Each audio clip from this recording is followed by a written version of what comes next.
So, awesomely, the memory card is filled up on the camera. So if I've been bothered, I've sequenced this into the back of the other one. And it's almost seamless, apart from the fact the camera's probably shifted. If I haven't, this is another video, because I obviously can't be bothered. So, drop back out of this a minute. We got to, the section we just done was the Master System. Just fired up, something on the Master System. You know. Again, not bad resolution, because you know, it wasn't a million miles away from the resolution, so it's, you know, it's not bad. Even as a distorted, you get too close, it doesn't look so good, and you can implement things in a lot of the emulators that will do things like rasterize the pictures, put in scan lines, smooth some stuff out. More often than not, it just ends up making it look just a little bit crappy. There's no real extra benefit at all. Again, Alex Kidd, another game I've never really played. And I got a face full of dinosaur, which is never good.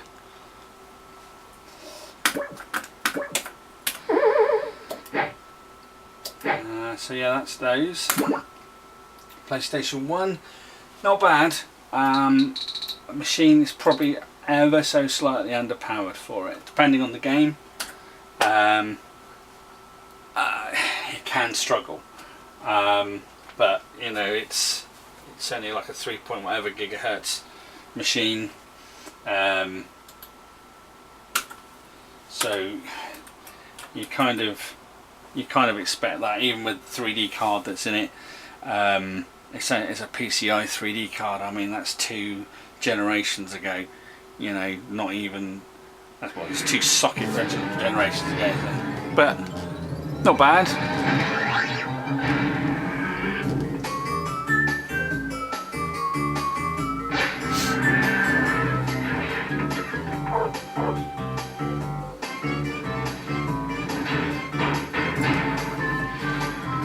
And yes, I do own the discs of the originals, just in case anybody wonders. Hence the reason why there's not 200 PlayStation games on there. There's only a selection.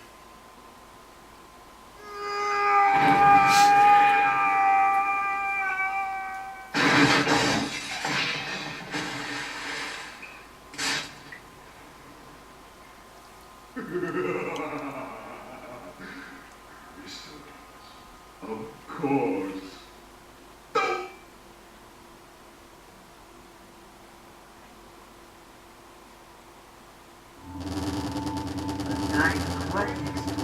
Full power mean not only on Master Crystals, but also the remaining 25 slave crystals from the surface. How do you expect to retrieve them when we don't have any Earthbound operatives left? You fool!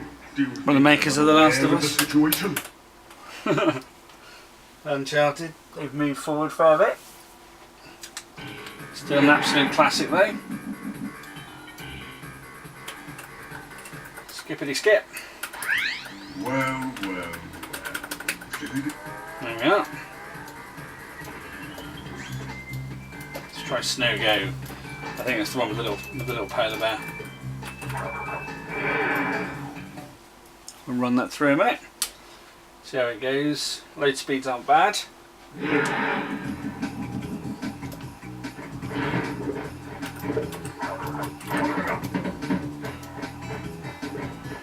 Penguin!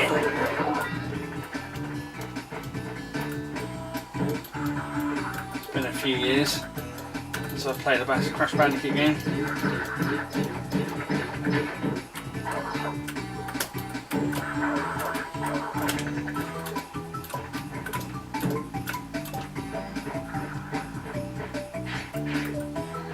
I know I missed all those. Oh. Yeah. So.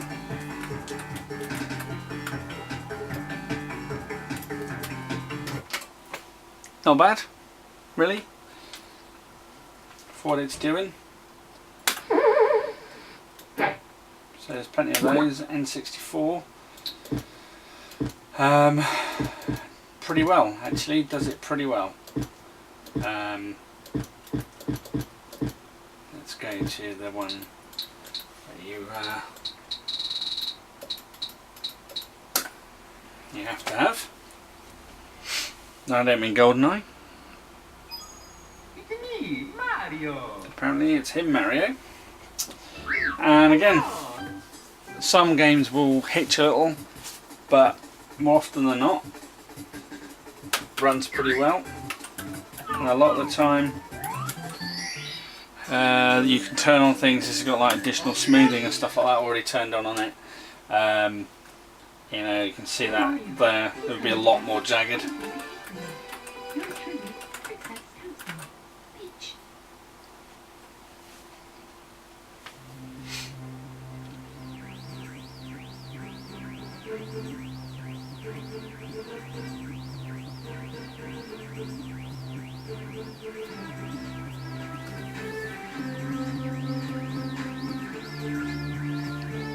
Again, running pretty well. So I mean, a lot of people will tell you you've got to get absolute beast of a machine to actually start running any arcade stuff from, and you really don't. I mean, I know it's a P4, 3 GHz P4. You know, it's got a lot of grunt to it, but you can probably find a laptop for about 30 quid now on eBay, or you'll know someone that's chucking one out probably because it's no longer any good. You can quite easily use that.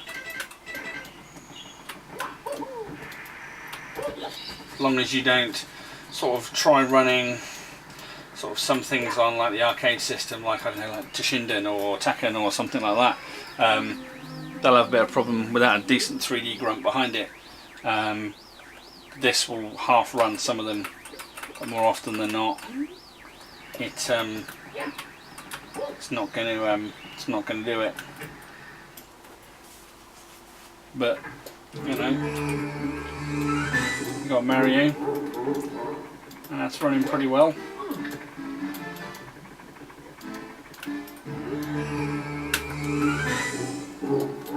On the system, with the smoothing on,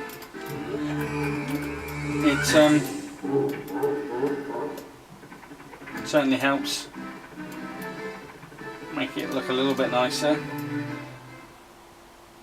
I mean, that probably isn't too far off from sort of what you expect from a 3DS or something. So, yeah.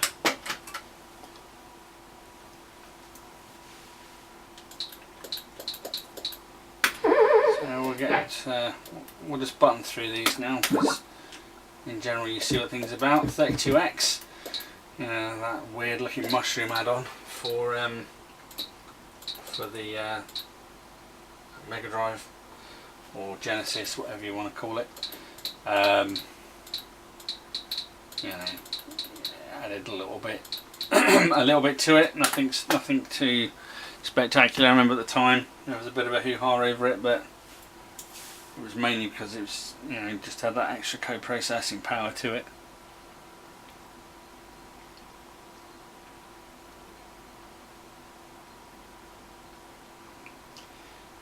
Power of the 32X there.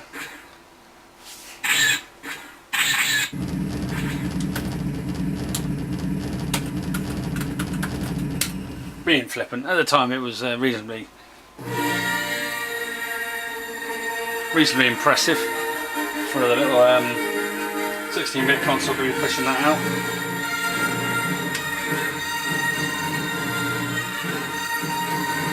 Choose. Attention all wing pilots. Stand by to receive orders.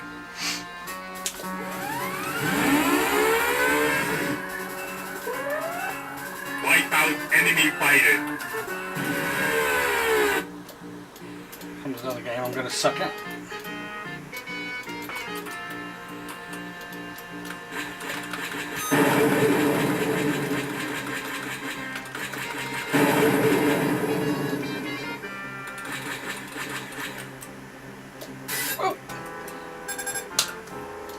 So yeah, not all that bad really for game of its time, and you know, runs perfectly well. Perfectly well throughout. Then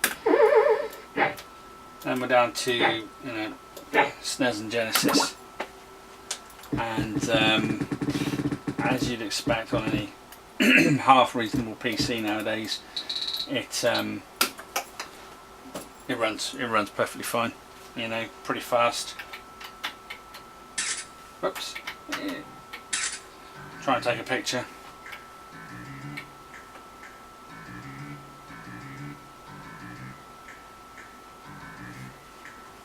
Slowly build out the collection of start graphics. There we go.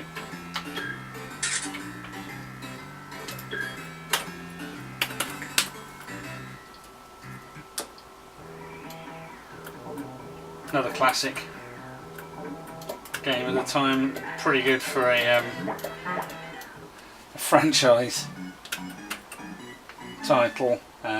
Both this and Pugsy's Scavenger Hunt, both good. Family Values, they're all quite good games. Platformers, this was sort of indicative of the sort of style of platformer and stuff that Ocean were going for this time. Actually, they did quite a few with a similar sort of look and feel. Things like, you know, Sleepwalker and stuff like that all had a similar look to them. Sort of found a groove, I think. Yeah, so generally I'm sucking. But yeah, working pretty well. I occasionally get hang-ups coming back to the emulator here. Sorry, to the front end from the emulator. Not very often, happens occasionally. It's a bit of a pain, can be, you have to restart the whole box. Here we go. SNES does Space Ace.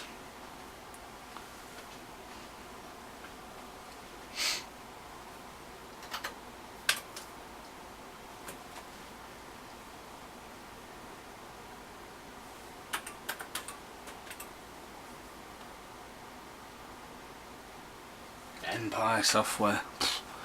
Bit of a blast from the past.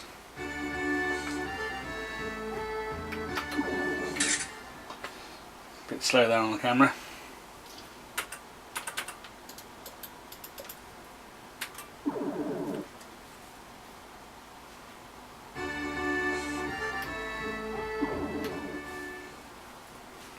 I don't want that.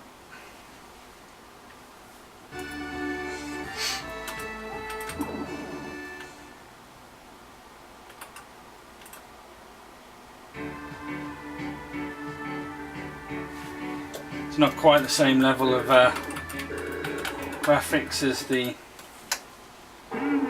arcade version, but on the bright side it did load quicker, so you can't have everything. Yeah, so 1001 Super something games, Super Ghouls and Ghosts. I do love Ghouls and Ghosts, and Ghosts and Goblins, both classics.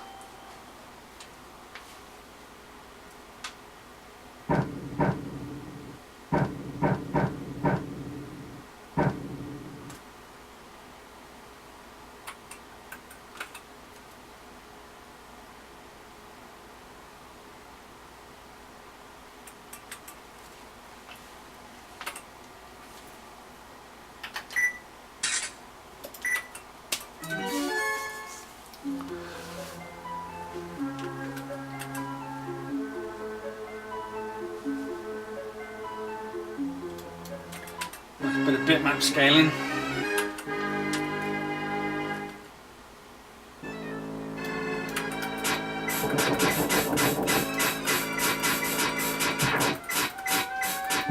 To be fair to the SNES version, well, not entirely far off from the look of the actual arcade itself. Oh no, I'm getting crossfit.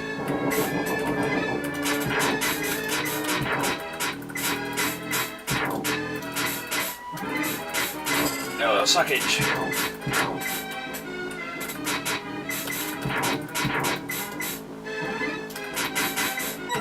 Ah. suck. But yeah. So I think we'll push on. You know, once you've configured that back end, got it working with one, set all the keyboard stuff up to how it needs to be to map to those buttons, because of the joypack that I showed you sort of right at the very beginning that's in the back there. It's got a keyboard chip on it, CMOS chip on it, and what it does is just basically as you press a button, it maps it to a keyboard A, B, C, D, 1, 2, 3, whatever happens to be, and then you map that to the functions in the emulator. So, you know, pretty simple, time consuming, all of this stuff, pretty damn time consuming. Talking of ocean platform games,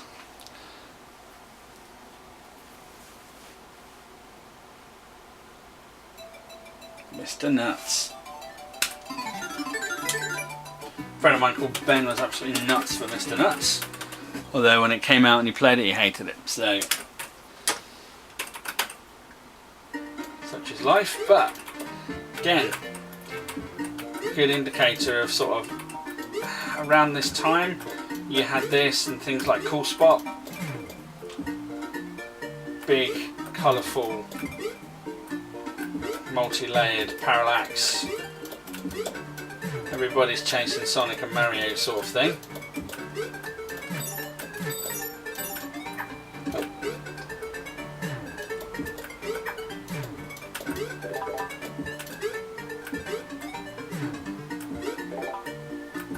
Oh, be in the face.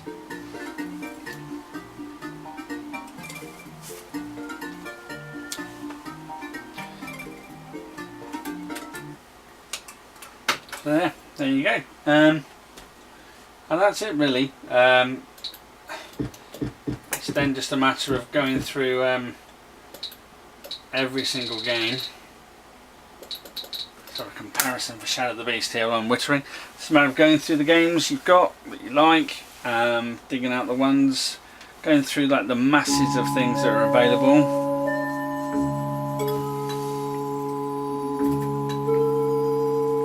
You probably can't hear it because of the camera, but no real depth, no real multi-channel, not even sort of half the effort for the Amiga soundtrack.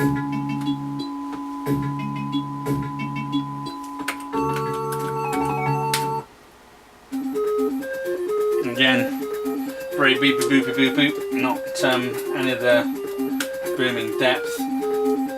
See, there's like less levels of parallax. It's nothing like really the original one, other than the concept.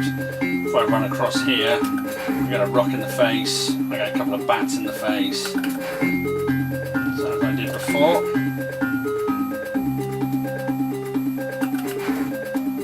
As I duck, no, I can't duck the bats either. Balls.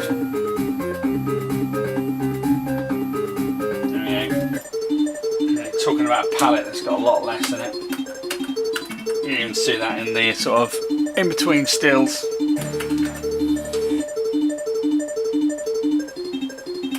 Oh, fireball in the face.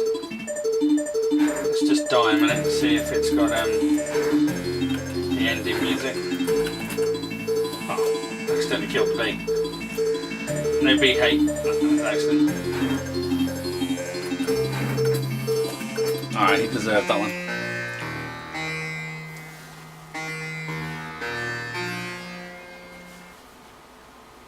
Yeah, my name is not Rob, but never mind. There you go. So there you go. Proof of why the Amiga was better. So yeah. Quite a bit of time, quite a bit of effort. The building it was a few weeks. Well, it was probably a week's worth of work spread over a couple of months. Materials, you know, the original cabinet was about £60 with the monitor and the bits and pieces in it. Took that lot out. Delivery to get the cabinet here was an expensive thing. That's about 50 quid. And then it was sort of an old PC, which I think I paid about £20 for. Graphics card I paid a £5 for. The J-Pack was second hand off of eBay because it had a broken pin for an RS-232 connector, so that was about a tenner. This customised marquee I had made, that cost £25 all in, which is pretty good for customised artwork to be printed out. That's plastic, not just a piece of paper behind something. That's proper line plastic. All the buttons, tenner, 10-15 quid. You know, sound system I recycled from the PC. I think it was about a tenner new anyway. So you know, it doesn't cost the earth. It just costs a lot of time, a lot of fiddling around. But when you do, it's pretty good fun. At some point, I'll try and put a little video together of the light gun and everything working. But at the moment, the trigger has snapped, so can't really do that. Unfortunately. Because can't actually get it to fire, but otherwise you could play a bit of Point Blank or Operation Wolf, Operation Thunderbolt, you know, anything like that. So pretty good. So yeah, that's pretty much it. And finish off, we'll fire up a copy of Leander, another Psygnosis classic if it works. Demount the camera, boop, like that, and yeah, I hope someone at least has found something reasonably useful. Don't be put off, it isn't that hard to do, it just takes time. You will mess stuff up, you will wire buttons in the wrong place like I did. I originally put the power button too low down, so you know, we'll try finishing that off again. Filled another memory card, must have been wittering an awful lot. So yeah, yeah, like I was saying before, it's not that difficult, you just need a bit of time. There are plenty of things online to help you out in getting things running. Plenty of resources. Find a half decent front end. Mallow is alright. Hyperspin, like I said before, is okay, but you need quite a machine to run it. Maximus Arcade is great, it's nice, clean, not too bad to actually get running, bit of fiddling around but not too bad. And yeah, dig through your old collections. I've got things half working that need to be added. C64, Spectrum, NES should have been on there. I don't know if it was on the list or not and I skipped over it, but that should have been there. See, this is an early example of Traveller's Tales before they just made Legos games.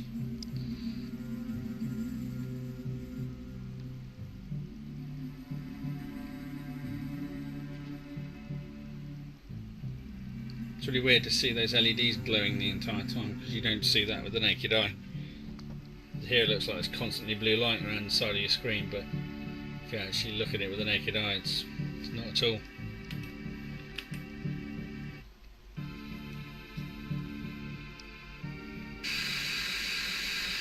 Ooh. Traveller's Tales presents a massive crash. Here we go.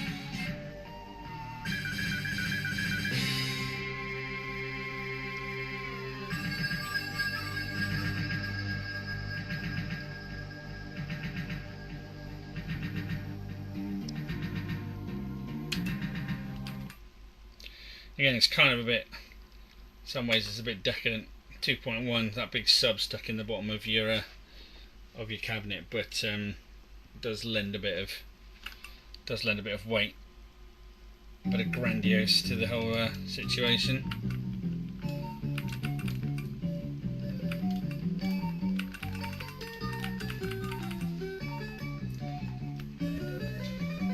So yeah, there we go. Okay, well, you know, we'll pick it up another time. I will try and get the light gun working. I'll get a few more emulators working. If there's any other stuff that people really want to see, just let me know, and I'll get it sorted.